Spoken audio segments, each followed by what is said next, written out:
शनि राहु शुक्र की युति का प्रभाव धनु राशि वालों पर कैसा रहने वाला है। 18 मई 2025 तक इस युति के प्रभाव के कारण कौन सी घटनाएं आपके जीवन में घटित होने वाली हैं, विस्तार से हम चर्चा करेंगे। धनु राशि हो आपकी या धनु लगन है, तो वर्तमान समय में अब आपके जीवन में शनि की ढैया शुरू हो चुकी है। आप शनि की ढैया के प्रभाव में चल रहे हैं। और जब हम शनि ग्रह की बात करते हैं तो शनि और राहु जब किसी भी भाव में युति करते हैं तो हमारे ज्योतिष शास्त्र में इस युति को संघर्ष योग या पिशाच योग के नाम से जाना जाता है। वही जब राहु और शुक्र की युति बनती है तो इसे मायावी योग के नाम से मतलब जाना जाता है या कहा जाता है। तो आइए जानते हैं धनु राशि वालों, इस युति का प्रभाव आपके लिए कैसा रहेगा। जब हम बात करते हैं शनि की, तो शनि को दंडाधिकारी कहा जाता है। शनि न्याय और कर्म के देवता माने जाते हैं।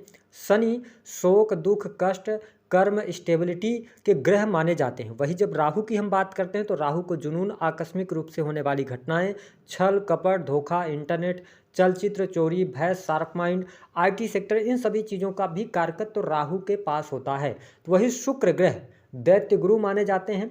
शुक्र को सुंदरता, आकर्षण, प्रेम, भोग विलास, लग्जरी, कला, स्त्री सुख आदि के ग्रह माने जाते हैं। तो ऐसी स्थिति में धनु राशि वालों, यह युति आपके लिए कैसी रहने वाली है, क्योंकि यह युति जो बन रही है यह आपके हृदय भाव चतुर्थ भाव पर बन रही है और शनि की ढैया भी चल रही है। तो ऐसी स्थिति में इस युति के प्रभाव के कारण कुछ आकस्मिक तौर पे आपको लाभ बहुत अच्छा मिलने जा रहा है, लेकिन कुछ चीज़ों पर आपको बहुत ज़्यादा सावधानी रखने की आवश्यकता रहेगी। देखिए, चौथे भाव में जब शनि राहु और शुक्र की युति बन रही है तो कहीं ना कहीं से भूमि भवन वाहन से संबंधित कार्य आपके 15 अप्रैल 2025 से लेकर 18 मई 2025 तक संपन्न होंगे।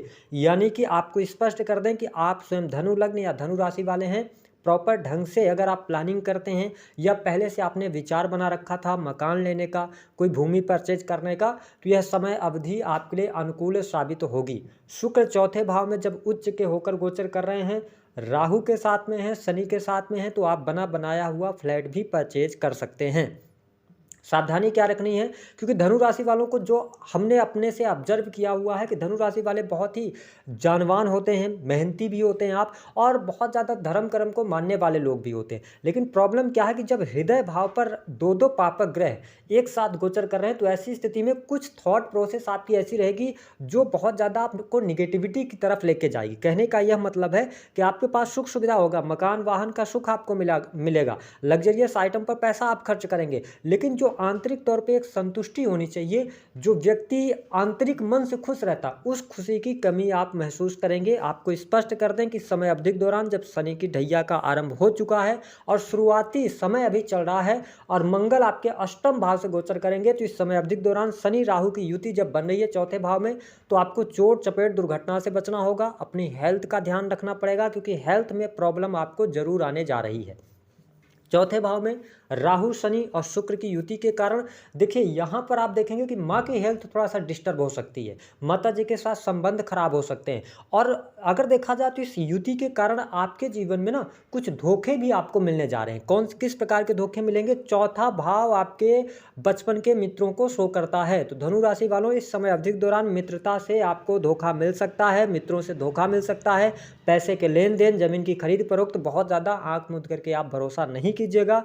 अगर कोई नई प्रॉपर्टी ले रहे हैं तो आप उस प्रॉपर्टी की डॉक्यूमेंट्स की जांच पड़ताल जरूर कर लीजिएगा, अन्यथा इस समय अवधि के दौरान यदि आपने कोई जल्दबाजी में निर्णय लिया तो आगे चल के आप फंस सकते हैं। हालांकि सरकारी क्षेत्र से जुड़े जातकों के लिए अगर देखा जाए तो यह समय काफ़ी अच्छा रहने वाला है। आपको यह लाभ में वृद्धि होगी, पद प्रतिष्ठा बढ़ेगा, मान सम्मान की प्राप्ति आपके लिए होती नजर आ रही है। यदि 15 अप्रैल से लेकर 18 मई तक आपका प्रमोशन वगैरह रुका हुआ था, प्रमोशन की बात आप करना चाहते हैं, तो यह समय अच्छा रहेगा। सरकारी क्षेत्र में रुके कार्य, पेंडिंग पड़े हुए कार्य आपके जरूर बनेंगे। तो नौकरी पेशा लोगों के लिए यह समय अच्छा रहने वाला है, किसी भी प्रकार की समस्या नहीं आने वाली है। कार्य क्षेत्र में, सरकारी क्षेत्र के अंदर वरिष्ठ अधिकारियों के साथ में छोटी मोटी झड़प हो सकती है, तो अपने संबंधों को आपको इस समय अवधि के दौरान बेहतर बनाए रखने की सलाह ग्रह सितारे दे रहे हैं। हालांकि सरकारी क्षेत्र आपके लिए बढ़िया जाने वाला है। वही जो लोग प्राइवेट सेक्टर में वर्क कर रहे हैं, नौकरी कर रहे हैं, इस समय अवधि के दौरान आपके जीवन में नौकरी में परिवर्तन के योग दिखाई देते हैं। आप नई नौकरी की तरफ आगे बढ़ेंगे, आपके सामने कुछ नई अपॉर्चुनिटीज भी आने वाली हैं, तो जहां से नौकरी की प्राप्ति, नई नौकरी की संभावनाएं भी यहां पर आपके लिए दिखाई दे रही हैं।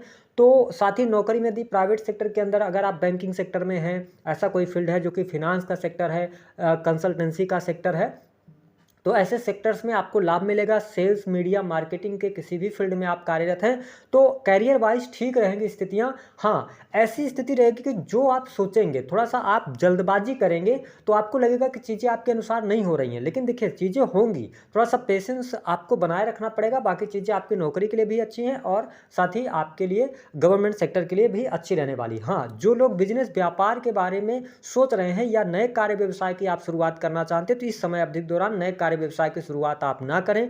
15 मई के बाद आपके जो राशि के स्वामी हैं देवगुरु बृहस्पति केंद्र से आपके सप्तम भाव से गोचर करेंगे तो फिर परिस्थितियां आपके बिजनेस व्यापार के लिए अच्छी रहेंगी। नए कार्य व्यवसाय की शुरुआत करेंगे, बिजनेस व्यापार में आपको वृद्धि भी देखने को मिलेगी। लेकिन उससे पहले यदि आप बिजनेस व्यापार के अंदर हैं तो भाई राहु केतु आपके 10th हाउस में चल रहे हैं तो कहीं ना कहीं से एक काम से डिटैच करते हैं, ठीक है। तो ऐसे, और शनि जैसा ग्रह जब 10th हाउस को देख रहा है तो थोड़ा सा ये ध्यान रखें कि जैसा बिजनेस आपका चल रहा है उसी हिसाब से चलाएं। कहीं पर बहुत बड़ा निवेश, इन्वेस्टमेंट इस समय अवधि के दौरान ना करें। 15 मई के बाद आपके लिए टाइम अच्छा आएगा। साथ ही संतान की जो समस्या चल रही थी वह दूर होगी। संतान की पढ़ाई लिखाई अच्छी रहेगी। संतान के शादी विवाह को लेकर कोई समस्याएं चल रही थी तो वो समस्या आपकी दूर होगी। प्रेम संबंधों में अनुकूलता देखने को मिलेगी। कुछ गुप्त संबंध भी बन सकते हैं। ध्यान रखें, शुक्र की जब हम बात करते हैं तो हमने कहा था ये आकर्षण का ग्रह है, भोग विलास का ग्रह है। और राहु जिस ग्रह के साथ में बैठता है तो उस ग्रह की पावर को बढ़ा देता है क्योंकि ये विस्तारित करने का कार्य करता है। राहु किसी भी मान्यताओं को, परंपराओं को नहीं मानता है। राहु जुनून है, पैशन है। ऐसी स्थिति बन सकती है कि धनु लग्न या धनु राशि के आप जातक हैं, आपका विवाह हो चुका है, आपका पहले से कोई अगर रिलेशनशिप था तो इस समय अवधि दौरान वो रिलेशनशिप आपके सामने आ सकता है जिसकी वजह से वैवाहिक जीवन में, दाम्पत्य जीवन में कलह का माहौल बन सकता है। यदि आप एक्स्ट्रा मैरिटल अफेयर वगैरह में हैं तो ध्यान रखें कि ऐसी चीज़ों से आपको बचाव करना होगा। हालांकि जो लोग अविवाहित हैं उनके लिए इसी युति के दौरान अच्छा रिश्ता मिल सकता है। कुछ धनु लग्न अथवा धनु राशि वाले जातक या जातिका वैवाहिक बंधन में भी बंधने वाले हैं यदि आपकी जन्म पत्रिका में विवाह का योग है तो। इसके साथ रिसर्च से जुड़े कार्य, रिसर्च के फील्ड में आपको सफलता, माइनिंग से जुड़े कार्य, पेट्रोलियम, खनिज, शराब, चमड़ा से जुड़े कार्यों में आपको सावधानी अवश्य रखनी होगी। इस समय अवधि के दौरान यदि आप चालाकी कोई करने की कोशिश करेंगे तो उसमें आपको बहुत ज़्यादा खामियाजा आगे चल के भुगतना पड़ेगा।